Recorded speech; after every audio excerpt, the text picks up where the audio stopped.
Thinking about getting an SSD for your PS5? Well, I had the same idea. Now I just got this P5 Plus from Crucial and it looks pretty decent for boosting copy speeds and giving me that much needed 2TB storage upgrade. But now I need to install it, and from what I've seen, the process isn't as complicated as I thought.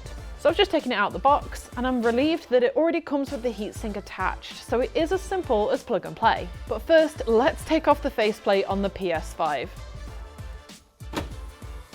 Now I can see the compartment. I just removed the cover plate and then removed the set screw and moved the riser to the right position. From here, I fitted the connector part of the SSD into the slot in the end at an angle before fixing it in place with the screw. Now all I need to do is re-secure the cover panel and then reattach the side panel, and I'm good to start the PS5 up again. So that was pretty painless, right? Now I can just format it and set the SSD as my default storage system in the storage settings on the PS5 and I'm good to go. I've been wanting to boost the storage for a while, and I'm really impressed with the added benefits that the P5 Plus provides. So if you are looking for an upgrade, I definitely recommend it.